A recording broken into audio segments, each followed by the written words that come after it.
All right, so you all know your website's a hub of information. When it comes to online, your website is the window into your business in this digital marketplace, right?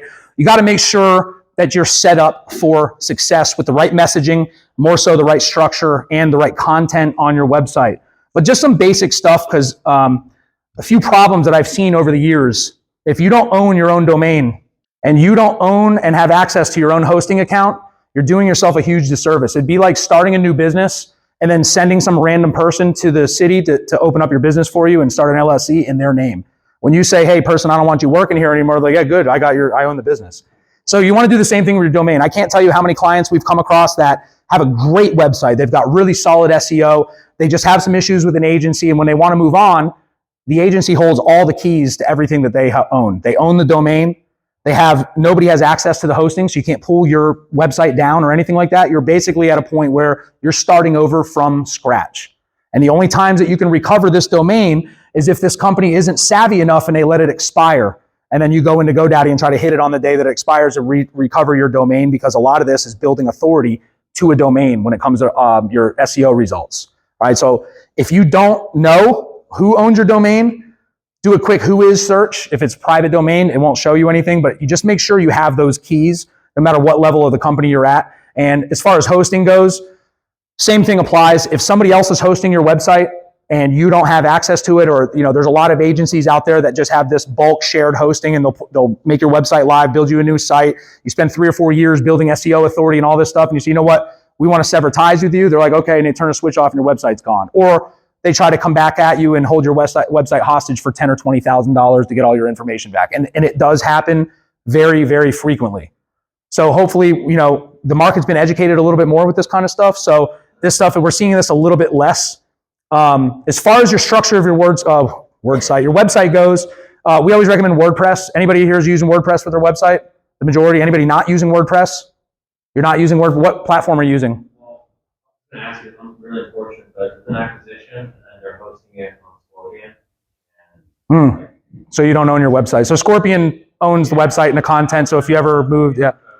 What do you recommend doing in that situation? I'm like, do I just tear it down? It depends really it depends on your unique situation. I think this will be a bigger conversation for the Q&A, so we can move through here, but remember to ask us that towards the end and we'll give you some advice on it.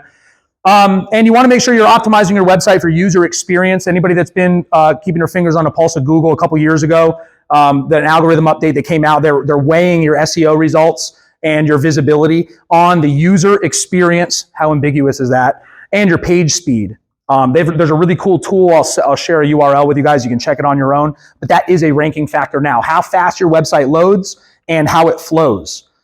Google does check that stuff with a crawler so that you do get a page score with this. There's a URL I can share with you guys, and you'll get a page score of your website. So you want to make sure you're optimized for the user experience, and not just for Google's sakes, but for your own conversion's sake.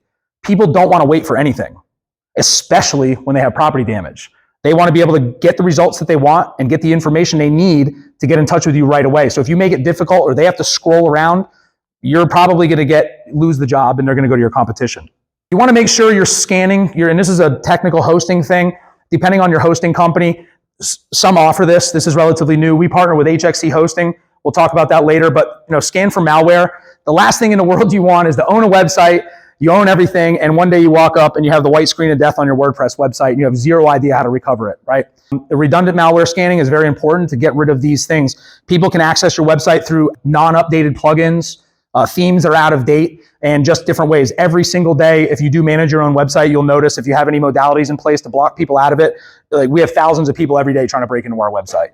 So as long as you have those security systems in place, you can kind of keep yourself protected a little bit. And the other thing I would say is make sure you're updating your plugins and backing up your website. Like I do a lot of updates on my website, backing it up and making sure that it's updated at least monthly. You can get away with a few months without updating your plugins or your theming. But it's important to check that because that's one of the back doors that people use to get into your website. So backing it up is really good. We've had clients where somebody broke into the site, we get a phone call or we notice it on our own, and within 2 or 3 hours, they've got their website right back up. All the information's there, and we figured out how they penetrated the site, and we can able to remedy that for them. All right, and the biggest one is build this site to convert. We already talked about that a little bit. Conversion is way more important than the amount of traffic that you're sending to your website.